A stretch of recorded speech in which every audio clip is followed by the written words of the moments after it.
Bonjour à tous, chers frères et sœurs, bienvenue. Je suis heureux de vous retrouver aujourd'hui pour cette célébration. On veut repasser dans nos cœurs et dans nos pensées combien notre Dieu est bon. Nous voulons nous mettre à son écoute, nous voulons lui parler par la prière et par nos chants. Et je vous imagine tous dans les différents lieux où vous êtes réunis ce matin et pour participer à cette célébration. Et vraiment, c'est une joie de savoir que nous sommes en relation avec le Dieu vivant et vrai qui a tout créé et que nous sommes en relation les uns avec les autres, même avec de la distance entre nos maisons. Nous avons fêté la Pentecôte la semaine passée. La Pentecôte, c'est ce jour historique, peu de temps après la résurrection de Jésus et son ascension au ciel, pendant lequel l'Esprit Saint est descendu, a été donné aux croyants. C'est exactement ce que Jésus avait promis. En mettant notre confiance en lui, nous ne serions jamais laissés seuls ou orphelins.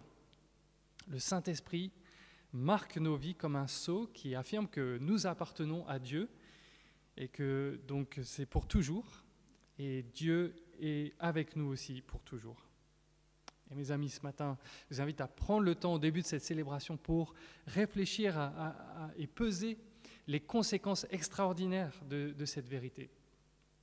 Tous ceux qui ont placé leur confiance en Jésus reçoivent l'Esprit Saint, envoyé du Père et du Fils. Dieu est au plus proche de nous, dans nos cœurs. Et nous sommes au plus proche de Dieu. Nous sommes ensemble, collectivement, en tant que peuple de Dieu, la demeure où il aime habiter. Alors, ça nous concerne, nous, individuellement, ce matin, si nous sommes disciples de Jésus. Ça concerne notre église locale, l'église protestante évangélique d'Éterne, et ça nous concerne aussi notre lien avec des millions d'autres frères et sœurs à travers la planète ce matin. À ceux et celles qui nous rendent visite ce matin aussi, on veut souhaiter une chaleureuse bienvenue. Nous sommes heureux que vous soyez là. Et nous aimerions vous engager à entendre le message de l'Évangile, à explorer la réalité d'une vie vécue dans la présence de Dieu. Et si vous êtes déjà en questionnement et en chemin, nous espérons que vous serez encouragés, stimulés par ce temps vécu avec nous, même si c'est via YouTube pour le moment. Laissez-moi vous lire un passage de la Bible dans Éphésiens au chapitre 1 et versets 13 et 14 avant de continuer tous ensemble par un chant.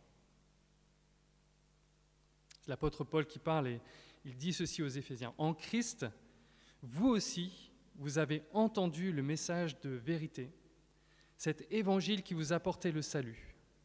Oui, c'est aussi en Christ que vous qui avez cru, vous avez obtenu de Dieu l'Esprit Saint qu'il avait promis, et par lequel il vous a marqué de son sceau, en signe que vous lui appartenez. Cet Esprit constitue l'acompte de notre héritage, en attendant la délivrance du peuple que Dieu s'est acquis. Ainsi, tout aboutit à célébrer sa gloire. » C'est ce que je vous invite à faire maintenant, de célébrer la gloire de Dieu par le chant qui vient. Nous sommes une seule Église. Tous aussi perdus, tous aussi pécheurs.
vous invite à prier pour dire merci à Dieu.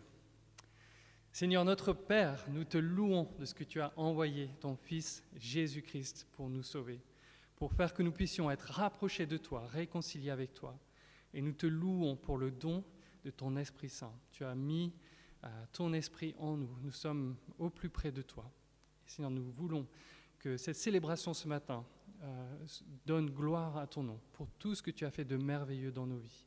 Nous voulons nous réjouir, nous voulons que d'autres puissent entendre aussi cette nouvelle joyeuse du salut en Jésus. Seigneur, nous te confions ces temps que nous passons ensemble. Ouvre nos cœurs, nos oreilles pour recevoir de toi toutes les bonnes choses que tu veux nous donner. Nous t'en prions, au nom de Jésus. Amen. Et je vous invite à prolonger dans un esprit de prière par un temps de confession. Nous voulons aimer ce que Dieu aime et rejeter ce que Dieu lui-même rejette. Donc c'est un peu notre habitude de proposer une prière que nous voulons prononcer ensemble. Je vous laisse prendre connaissance de son contenu ce matin. Et ensuite, si vous êtes d'accord avec les paroles exprimées, je vous invite à les dire avec moi.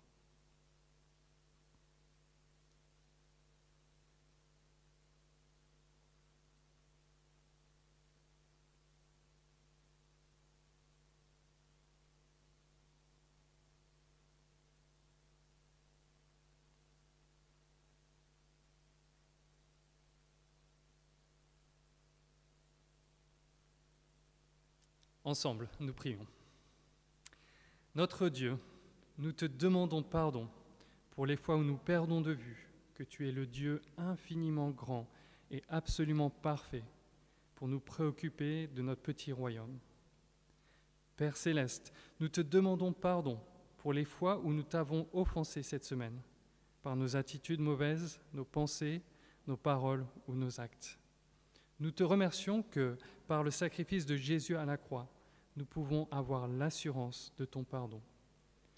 Et nous prions, Esprit Saint, que tu renouvelles en nous un cœur bien disposé pour servir avec joie le Dieu qui sauve et faire du bien à notre prochain, selon ce que tu nous as commandé. Amen. Prenons un petit temps de recueillement et pour tous ceux qui le veulent, vous pouvez confier dans la prière ce qu'il y a sur votre cœur. Maintenant, à Dieu.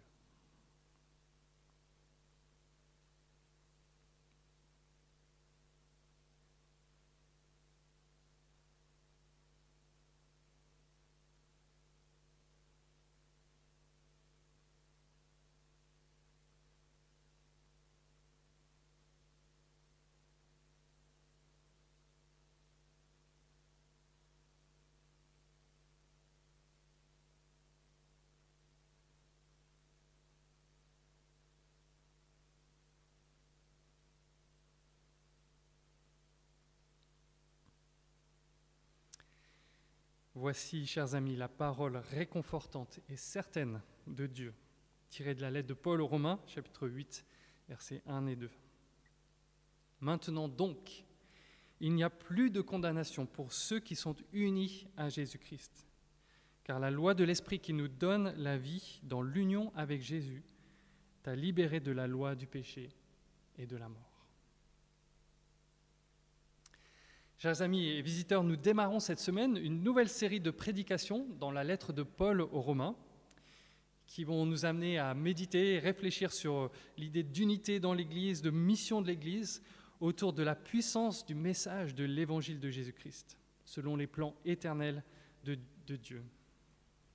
Ce projet de Dieu, de sauver des ressortissants de toutes les nations, ne date pas du 1er siècle après Jésus-Christ, mais c'est son projet de tous les temps, son projet éternel.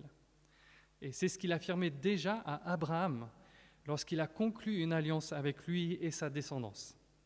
Alors, je vais inviter Capucine à venir faire la lecture de 2 passages dans le livre de la Genèse qui seront bons à avoir en tête en arrière-plan tout à l'heure pour l'explication de Romains chapitre 1. Donc Capucine, si tu veux venir et faire la lecture. Merci.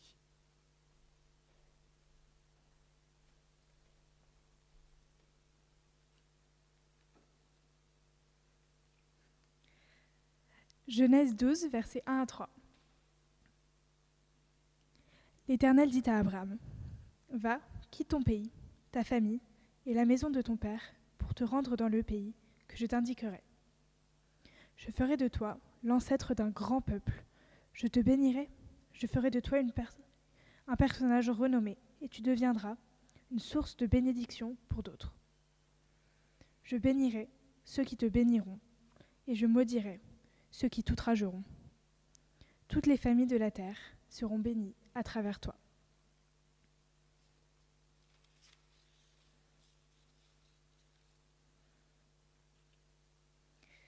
Genèse 17, versets 1 à 8. Quand Abraham eut 99 ans, l'Éternel lui apparut et lui dit : « Je suis le Dieu Tout-Puissant. Mène ta vie sous mon regard et comporte-toi de manière intègre, afin que j'établisse mon alliance avec toi et que je multiplie ta descendance à l'extrême. » Abraham se prosterna, la face contre terre, et Dieu ajouta : « Pour moi, voici quelle est mon alliance avec toi. Tu deviendras le père d'une multitude de peuples. Désormais, ton nom ne sera plus Abraham, père éminent, mais Abraham, car je ferai de toi le père d'une multitude de peuples. Je multiplierai à l'extrême le nombre de tes descendants, et je te donnerai d'être à l'origine de divers peuples. Des rois même seront issus de toi. Je maintiendrai pour toujours mon alliance avec toi et avec ta descendance après toi, de génération en génération. En vertu de cette alliance, je serai ton Dieu et celui de ta descendance après toi. Je te donnerai, ainsi qu'à ta descendance, ce pays de Canaan, où tu vis maintenant, en étranger. Il sera votre propriété pour toujours, et je serai le Dieu de ta descendance.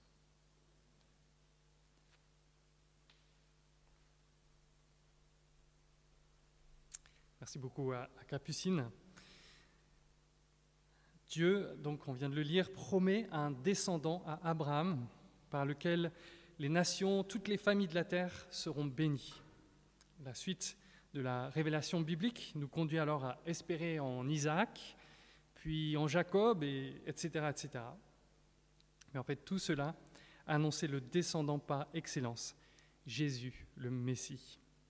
Je vous invite à tourner les regards vers Jésus et à le louer et l'élever comme le Seigneur de tout l'univers.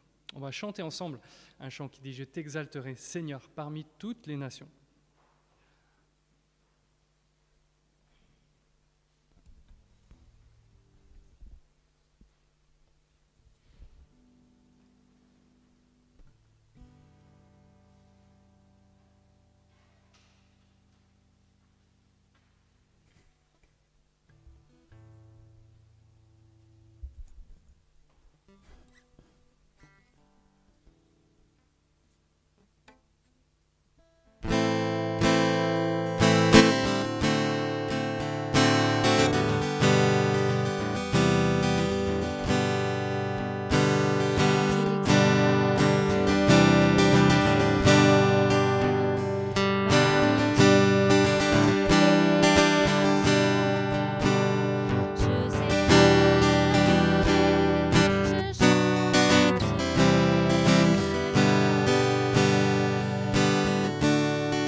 Merci beaucoup à Nathalie, à vous tous aussi, parce que je suis sûr que vous chantez dans votre salon, je ne sais pas où vous êtes exactement, mais merci pour votre participation.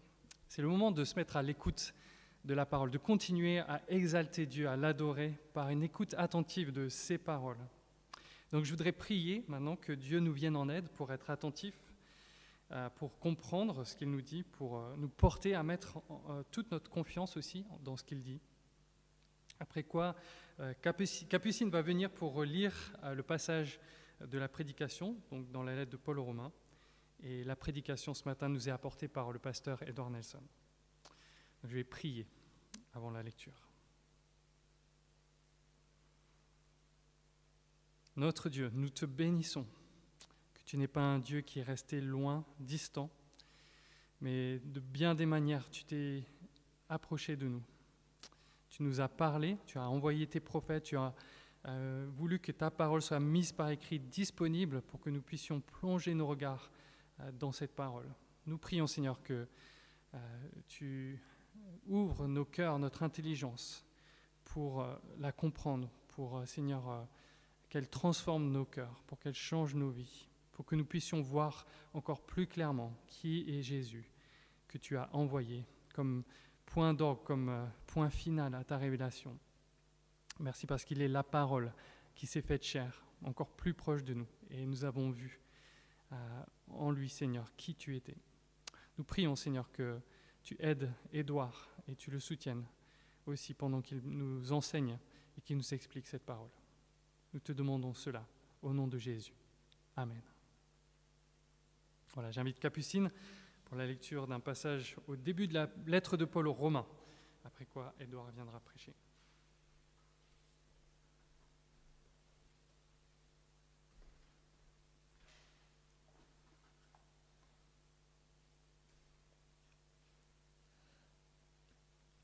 Romains 1, versets 1 à 7. Cette lettre vous est adressée par Paul, serviteur de Jésus-Christ, qui a été appelé à être apôtre et choisi pour proclamer l'évangile de Dieu, la bonne nouvelle que Dieu avait promise par ses prophètes dans les Saintes Écritures. Elle parle de son Fils qui, dans son humanité, descend de David et qui a été institué Fils de Dieu avec puissance lorsque le Saint-Esprit l'a ressuscité. Jésus-Christ, notre Seigneur. Par lui, j'ai reçu la grâce d'être apôtre pour amener, en son nom, les hommes de tous les peuples à lui obéir en croyant. Vous êtes de ceux-là, vous que Jésus-Christ a appelés à lui. Je vous écris, à vous tous qui êtes à Rome, les bien-aimés de Dieu, et qui ont été appelés à faire partie du peuple saint. Que la grâce et la paix vous soient accordées par Dieu notre Père et par le Seigneur Jésus-Christ.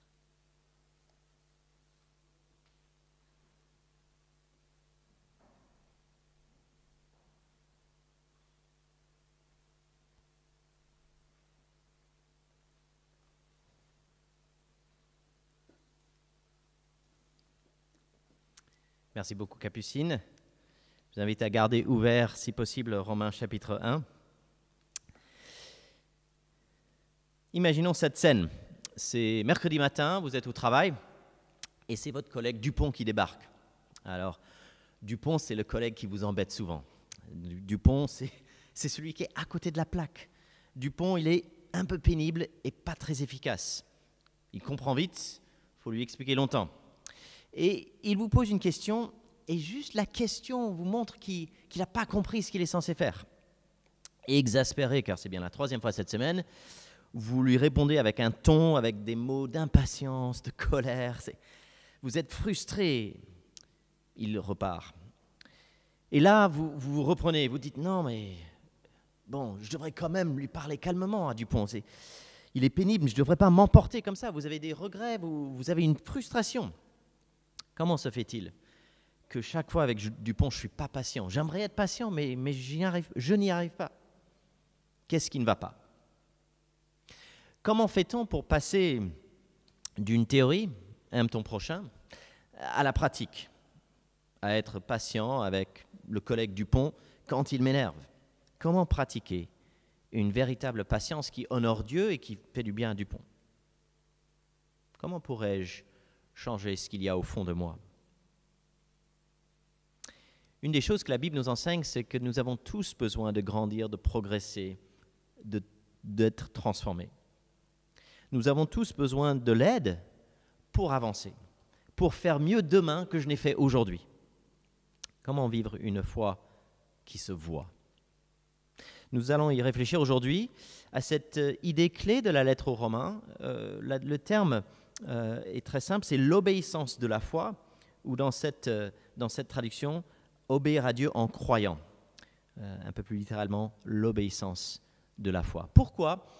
Pendant quelques semaines, nous commencerons, et l'année prochaine, nous continuerons, l'année scolaire prochaine, pourquoi étudier la lettre de Paul aux Romains? Eh bien, dans toute la Bible, c'est peut-être l'exploration la plus profonde de l'Évangile. C'est un festin de théologie. Et en long et en large, Paul va creuser le sens de l'Évangile. Qu'est-ce que ça veut dire que nous pouvons recevoir par une confiance en Christ la justice de Dieu, la bonté, la perfection morale de Dieu peut nous être donnée alors qu'elle nous est étrangère. Nous sommes loin de cette justice dans les faits. L'Évangile, c'est un cadeau gratuit. C'est Dieu qui donne à des êtres humains qui ont commis des fautes d'être éternellement justes, purifiés parfaitement et amis de Dieu à jamais. L'apôtre va prendre du temps pour pas simplement explorer ça, réfléchir théologiquement, mais aussi réfléchir aux implications et comment on peut jouir de ça, comment on en profite au quotidien. Comment l'Esprit de Dieu produit des changements profonds et radicaux dans nos cœurs, nos motivations, dans nos actions, même notre caractère. La lettre aux Romains, depuis des millénaires, transforme des vies. Elle a un impact sur ma vie et j'en suis convaincu, si on prête attention à cette lettre aux Romains, il y aura un impact dans notre vie. C'est quelque chose dont nous avons besoin, individuellement, mais aussi collectivement, en tant que corps, en tant que famille spirituelle, Église. Je vous propose une façon de résumer ce qui est au centre de Romains 1, 7, et c'est le message de Dieu, c'est-à-dire l'évangile ou la bonne nouvelle de Dieu, c'est l'évangile du Fils pour l'obéissance de la foi. L'évangile du Fils physique, promis, physique et puissant pour l'obéissance de la foi. Le message de Dieu dans Romains 1, ça nous parle d'une personne. C'est la bonne nouvelle du Fils. Et c'est cette personne-là qui peut nous transformer. Un autre scénario pour vous aider à réfléchir. Vous êtes dans le bureau du président Emmanuel Macron et vous voyez venir des sollicitations. Alors, ça peut être un communiqué par un de ses conseillers, ça peut être un mail ou un coup de fil. Il est quand même assailli par beaucoup de sollicitations et il doit trancher des questions difficiles, des questions d'une complexité déstabilisante. Comment peut-on mesurer les risques d'un virus pour des personnes âgées contre les coûts économiques pour d'autres personnes? Des décisions difficiles sont devant lui tout le temps. Son temps est très en demande. Il y a des ministres, des conseillers, des députés, des ambassadeurs, plein de gens qui veulent parler avec le président. Il doit donc mesurer son temps, faire très attention à l'utilisation de son temps, ne pas gâcher du temps sur des sujets inutiles. Potentiellement, des vies en dépendent. S'il perd son temps sur des sujets pas vraiment importants, les sujets importants ne seront pas bien traités. Son temps est compté. Et donc, si un jour votre téléphone sonne et la personne vous dit « Je vous appelle de la part du président de la République, veuillez tenir la ligne », vous allez décrocher, prêter attention à cet appel. Il n'a pas que ça à faire. Ça doit être important. Je vais écouter. Chers amis, plus important que le président de la République, il y a le Dieu créateur tout-puissant. Et la Bible nous affirme que l'évangile de Dieu, la bonne nouvelle que Dieu lui-même veut nous dire, veut nous partager, veut nous transmettre, concerne son Fils. C'est la bonne nouvelle qui parle du Fils. L'évangile de Jésus-Christ, l'évangile du Fils lui-même. C'est un message promis, l'évangile du Fils promis. C'est les prophètes dans les Saintes Écritures. C'est un grand projet de Dieu qui, comme Marc-Étienne l'a dit, date pas d'il y a 2000 ans, mais de bien avant. Et les prophètes l'ont annoncé. Que ce soit par des promesses à Abraham ou par d'autres paroles, Dieu a mis en place un projet. Et une façon qu'on peut exprimer cela, c'est que le projet, c'est de confier le monde à la descendance d'Abraham. Il va donner le monde et bénir le monde par la descendance d'Abraham. Le Fils a été promis. C'est la suite et l'accomplissement d'une grande histoire, d'une belle histoire. L'Épître aux Romains, entre autres, nous aide à voir comment la Bible en hébreu, l'Ancien Testament, les Écritures avant Jésus, ça c'est une grande promesse. Et les textes sont disparates, mais tout cela tient ensemble pour nous diriger vers un projet énorme, le projet de Dieu de bénir le monde par la descendance d'Abraham. Dans Genèse 12, 15 et 17, on a entendu 2 de ces 3 textes, Dieu dit à peu près la même chose là-dessus, il le répète 3 fois pour que ça soit clair qu'il a ce grand projet par la bénédiction à travers la descendance d'Abraham. Le Fils est donc un Fils promis. C'est aussi un Fils physique quant à sa chair, dans son humanité. Physiquement, c'est un descendant de David. Donc il y a une réalité physique de descendance humaine de la famille de Abraham, de Moïse, de David, etc. Voici celui qui descend de ce peuple-là dans son humanité. Mais quant à l'Esprit, il a été institué Fils de Dieu lorsque l'Esprit Saint, le Saint-Esprit l'a ressuscité. Donc on a quant à la chair, quant à la nature humaine, descendant de David, quant à l'Esprit devant le monde spirituel, eh bien il est le roi ressuscité, Fils de Dieu, puissant.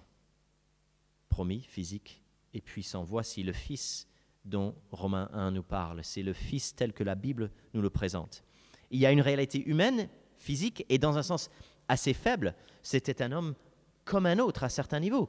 Et il avait faim, il avait soif, il se fatiguait, il avait tout ce qui nous... toute notre humanité était là, comme nous. Et en même temps, eh bien, Fils de Dieu, ça a été institué ou déclaré, ça a été révélé lorsqu'il est ressuscité dans la puissance de l'Esprit. Voici celui qui est donc notre Seigneur, Jésus le Christ, le roi promis, notre Seigneur, le propriétaire de nos vies et de notre monde. Il est maître et roi de tout et de tous. C'est un honneur pour moi de vous l'annoncer, de proclamer celui-là, Jésus le Christ, le roi élu par Dieu, selon la promesse de Dieu. Un homme de la famille de David qui est maintenant un roi spirituel, institué, Fils de Dieu. Ça ne veut pas dire qu'avant la résurrection, Jésus n'était pas Fils de Dieu. Non, la résurrection, c'est comme un couronnement, mais la réalité était déjà là. Peut-être que l'un ou l'autre ont déjà eu l'opportunité de regarder une série sur Netflix qui s'appelle La Couronne, The Crown. Il y a un moment touchant, là, je vais un peu spoiler, mais pas trop, parce qu'on connaît quand même l'histoire. Il y a une jeune femme qui s'appelle Elisabeth. Attention, elle devient reine. Ok, voilà, c'est dit, c'est 1952, mais bon. Et en fait, c'est au moment où elle découvre le décès de son père qu'elle devient reine. Terrible, en fait, comme moment bizarre, stressant. Il y a ses parents même, sa mère et sa fratrie qui vont s'incliner devant elle. Elle est maintenant la reine d'Angleterre. Mais c'est des mois plus tard qu'il y a le couronnement. Mais dès que le père décède, en fait, c'est elle la reine.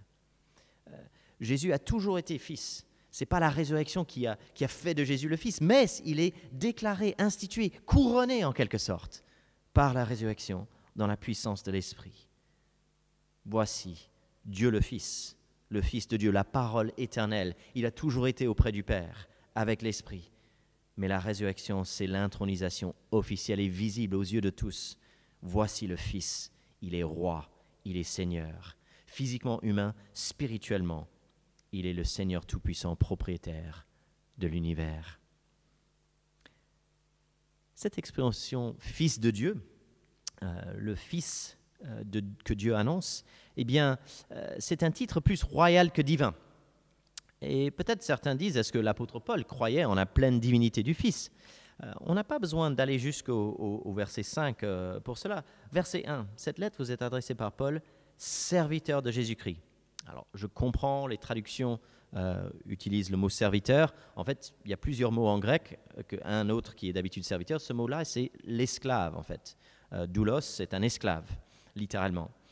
Et ce qui est intéressant, c'est que pour un rabbin comme Paul, la phrase « esclave de », et notamment par rapport à Dieu, est souvent utilisé pour décrire le roi David ou Moïse, quelqu'un qui est esclave de l'Éternel, esclave de Yahvé, serviteur dévoué, humble serviteur. Ça veut dire quelqu'un qui est engagé sans réserve, serviteur ou esclave de Jésus-Christ.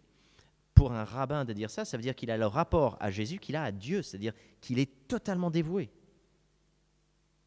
Si Jésus n'est pas Dieu, c'est une idolâtrie.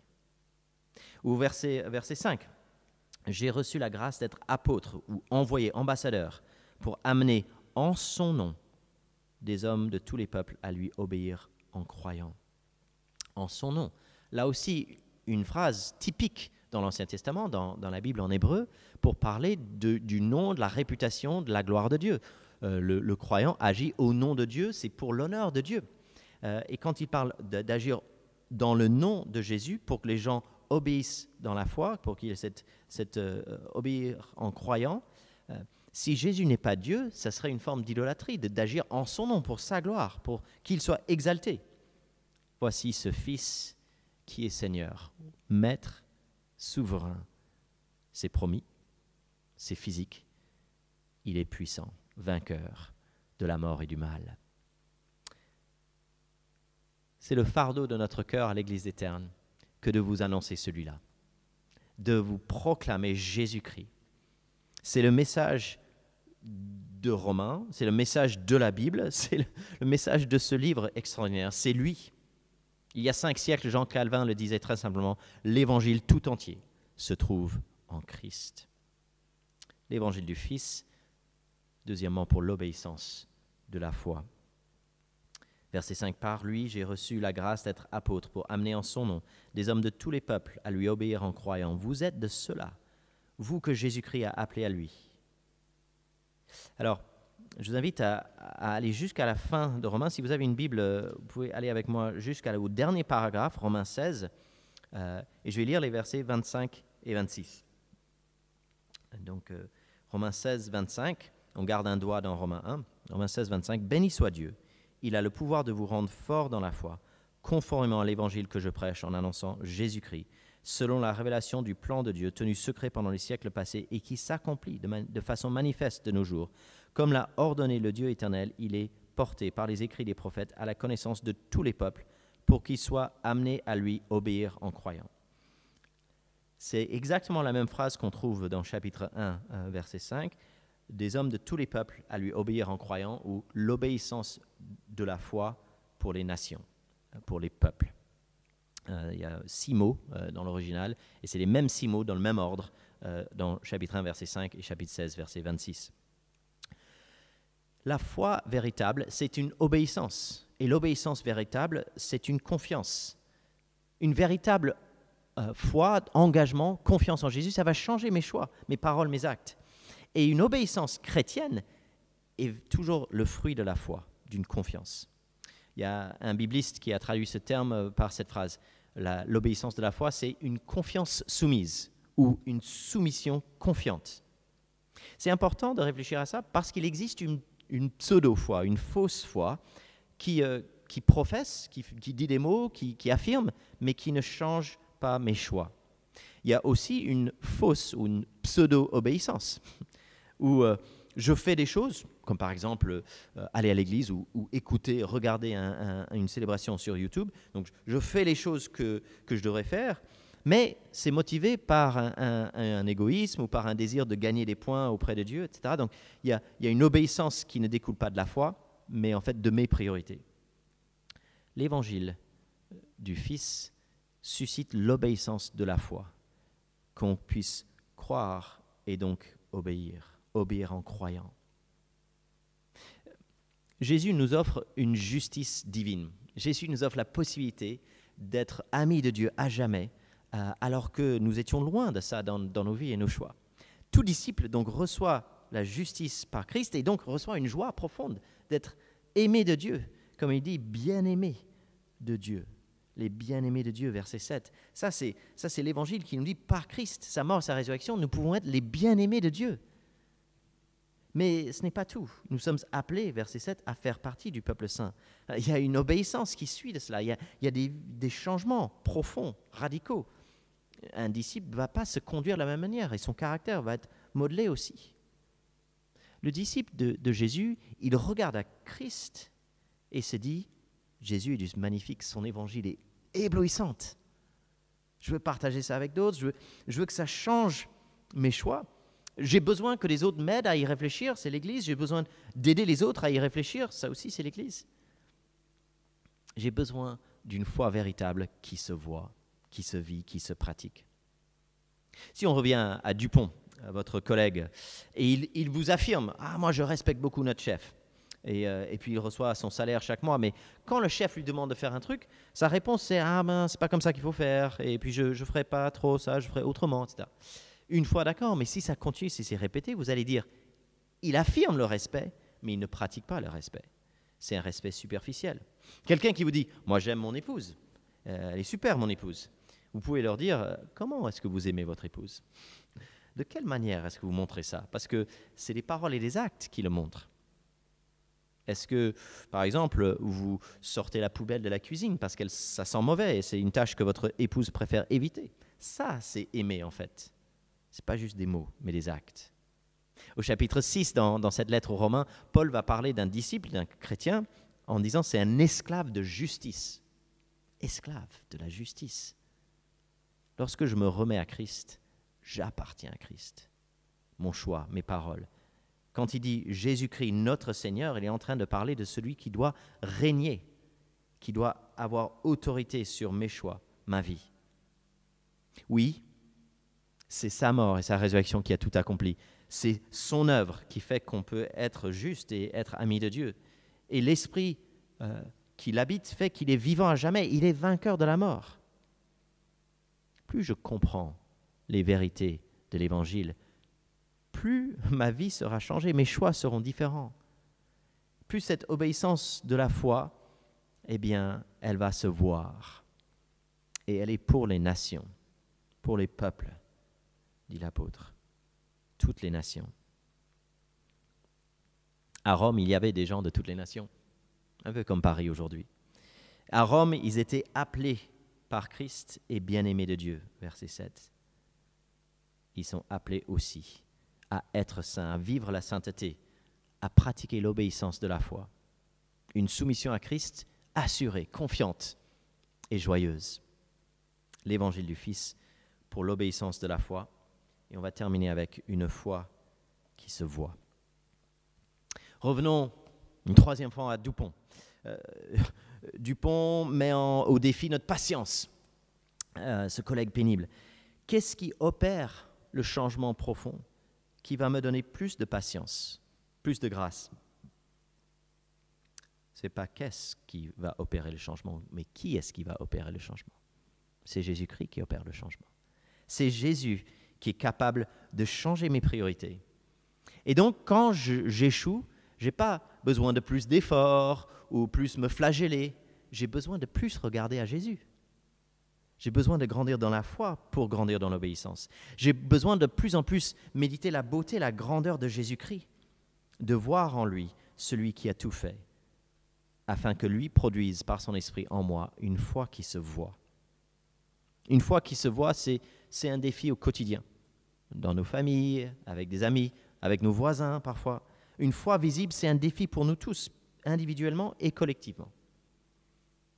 Moi, j'aimerais vous proposer cette semaine une chose, de prier pour une foi qui se voit. Prions pour cela. Seigneur, donne-nous une foi qui se voit au quotidien. Une véritable théologie, elle doit changer les vies.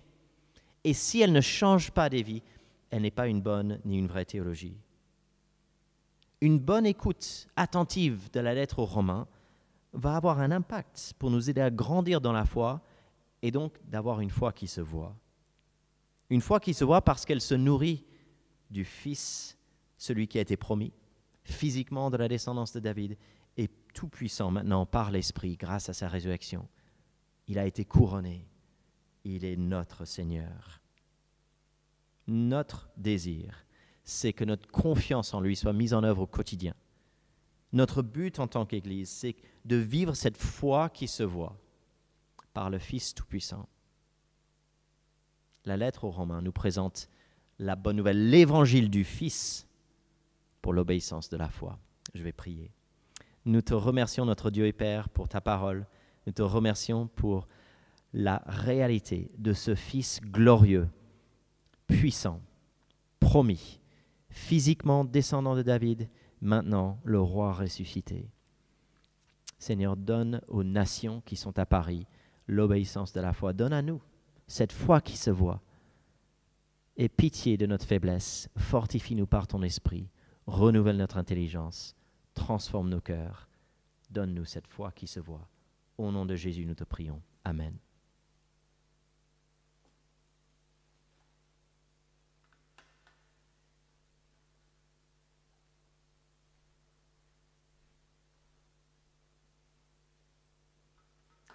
Merci beaucoup à Édouard pour cette prédication. Et donc pour prendre le temps de méditer ces paroles, peut-être nous donner une occasion aussi d'y répondre, je vous invite à chanter 2 chants. Et donc je vais inviter Nathalie à me rejoindre et on va chanter tous ensemble. Le premier chant s'appelle Majesté et le deuxième, Que ton règne vienne.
Voilà, je voudrais donner quelques annonces et on arrive tout doucement vers la fin de notre célébration. On commence à regarder à cette semaine où Dieu nous envoie avec cet évangile, avec la présence de Jésus à nos côtés aussi par l'Esprit Saint.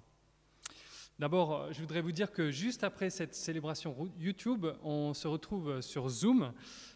C'est un moment de convivialité, de prendre des nouvelles les uns des autres. Donc si vous voulez participer à ce moment, que vous n'avez pas reçu le lien, vous pouvez envoyer un email à edouard@tern.fr et on vous communiquera donc tout ce qu'il faut pour vous connecter. Cette semaine, on a aussi les groupes de quartier qui se retrouvent. Donc si vous êtes à Suresnes, à Clichy, à Bourg-la-Reine, dans le 17e ou le 16e, il y a sans doute un rassemblement donc de l'Église en petits groupes qui a lieu. Et là aussi, vous pouvez demander des renseignements. On sera heureux de vous les communiquer. Et dimanche prochain, donc on se retrouve à 10h45 pour une célébration. Et puis, avec la même idée de suivre cette célébration avec un moment Zoom pour des temps de convivialité. Et alors, midi 15, on a une assemblée générale pour tous les membres donc de l'Église. Donc, n'oubliez pas de noter ça aussi dans vos agendas et de réserver ce temps-là. On aura le droit de manger pendant cet AG, donc derrière nos écrans respectifs, préparer de quoi grignoter, et ça n'empêchera pas nos discussions tous ensemble, les votes, etc. Donc, voilà pour les annonces de cette semaine. Et alors que justement, on est en train de regarder un peu ce qui vient devant nous, je voudrais vous inviter à un temps de prière pour nous-mêmes, pour notre Église, mais aussi pour le monde dans lequel Dieu nous envoie. Et après ça, on entendra un dernier chant. Donc, prions.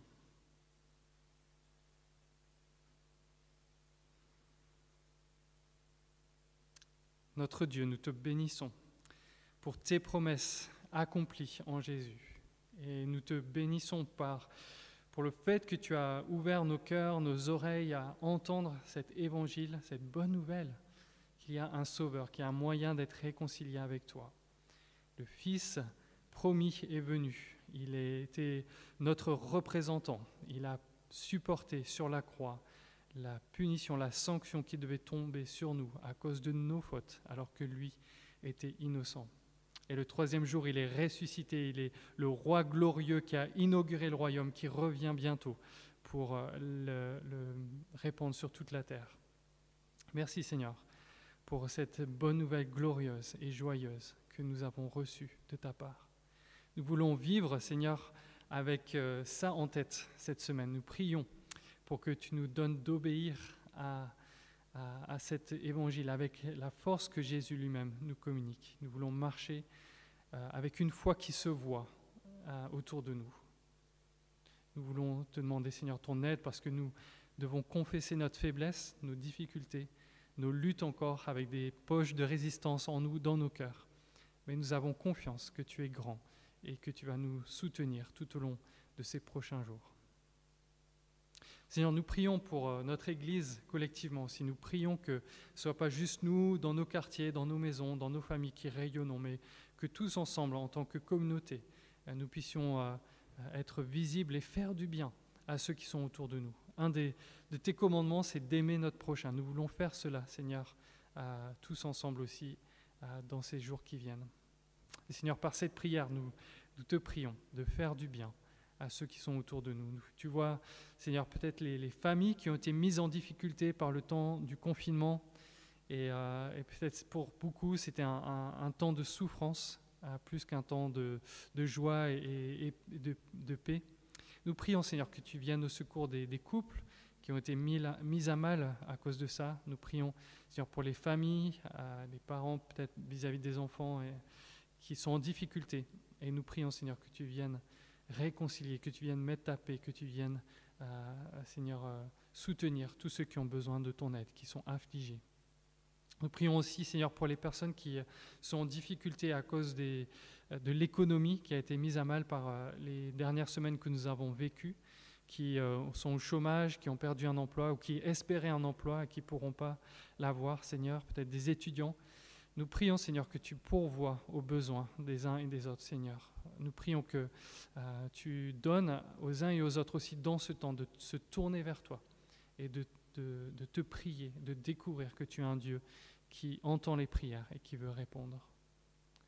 Seigneur, nous continuons de prier, Seigneur, pour que tu guérisses ceux qui sont encore atteints par cette maladie, que tu renouvelles les forces du personnel soignant qui a donné beaucoup pendant ces dernières semaines, que peut-être avec un temps d'accalmie maintenant, Seigneur, tu leur permets de retrouver non seulement des forces physiques, mais aussi émotionnellement de retomber sur leurs pieds. Nous prions, Seigneur, pour que tu sois aussi avec nos dirigeants, avec le président Macron, avec le Premier ministre, avec tout le gouvernement, les députés qui nous représentent.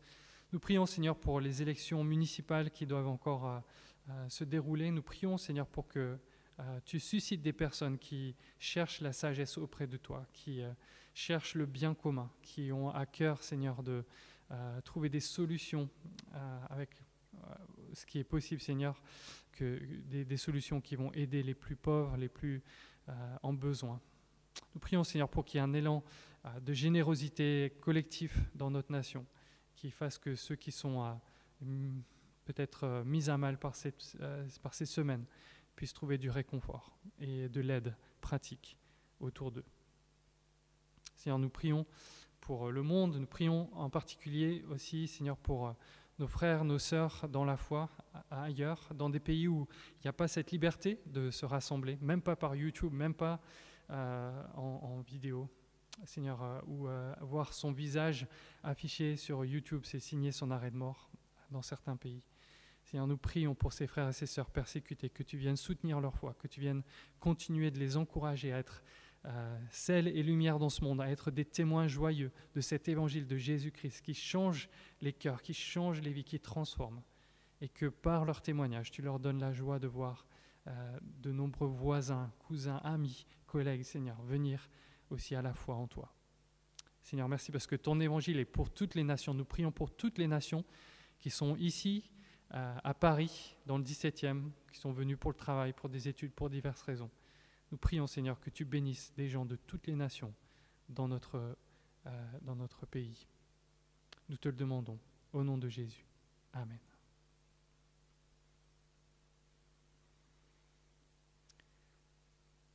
Puisque cet évangile est une invitation, et c'est une bonne nouvelle qui demande une réponse, je vous invite à un dernier chant qui dit « Viens, ne tarde plus, adore ».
Chers amis, voici une parole d'envoi, une bénédiction pour nous tous cette semaine. Béni soit Dieu. Il a le pouvoir de vous rendre forts dans la foi, conformément à l'évangile que je prêche en annonçant Jésus-Christ. Bonne semaine, bon dimanche à chacun, que Dieu vous bénisse.